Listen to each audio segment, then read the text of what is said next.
Mesdames et messieurs, chers compatriotes, le monde entier fait face à la pandémie de coronavirus qui se propage en Afrique après avoir frappé l'Asie et l'Europe.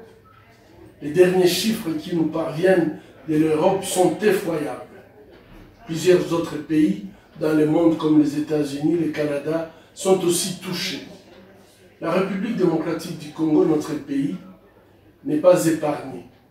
Déjà 32 cas positifs ont été signalés. Nous devons nous préparer au pire, éviter une propagation massive du virus et une multiplication des cas. En l'absence de centres de tests sur l'ensemble du territoire et des moyens pour mener des dépistages à grande échelle sur la population, tels que l'encourage l'Organisation mondiale de la santé, nous n'avons aucune idée de l'ampleur réelle de la propagation. À ce jour, il est donc très difficile de détecter qui de nous ou de notre entourage serait porteur. Il est important de souligner que ce virus est très contagieux, alors même que les symptômes de la maladie tels que la fièvre, une toux sèche, des difficultés respiratoires ne se seraient pas encore manifestés. Notre meilleur moyen d'enrayer la propagation du virus sera donc la prévention, une vigilance citoyenne et une mobilisation collective. Ce qui compte le plus, c'est le comportement de chaque individu et de nous tous. Nous appelons toute la communauté nationale à s'impliquer pleinement pour assurer une riposte efficace à la pandémie.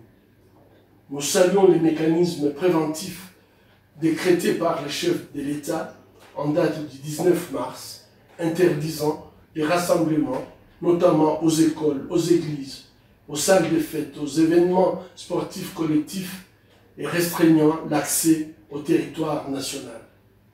Nous saluons également la nomination de notre compatriote et mon confrère, l'éminent virologue Jean-Jacques Muyembe, co-découvreur du virus Ebola en 1976 comme coordinateur de la riposte au coronavirus en République démocratique du Congo.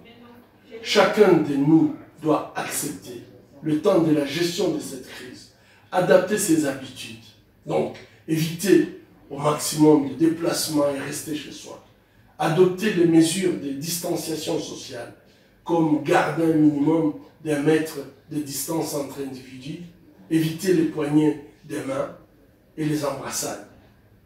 Les mesures d'hygiène préventive familières telles que se laver régulièrement les mains avec du savon et éternuer dans son coude sont également vivement recommandées.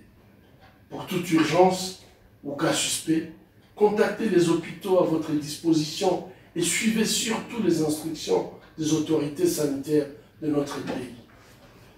À l'hôpital général de référence des Panzi, tout notre personnel est préparé et mobilisé pour la riposte. Nous prendrons en charge les malades avec efficacité et humanité. Chers compatriotes, femmes et hommes, décideurs politiques, leaders religieux, chefs coutumiers, leaders de la société civile et des mouvements sociaux, professionnels de la santé, nous vous appelons à relayer le message de prévention. Mettons nos forces ensemble pour endiguer cette pandémie dans un esprit de responsabilité et surtout de solidarité avec les autres et la communauté internationale. Aujourd'hui et demain, à l'hôpital de Panzi, nous serons à la disposition de notre population pour apporter notre contribution à cette lutte. Je vous remercie.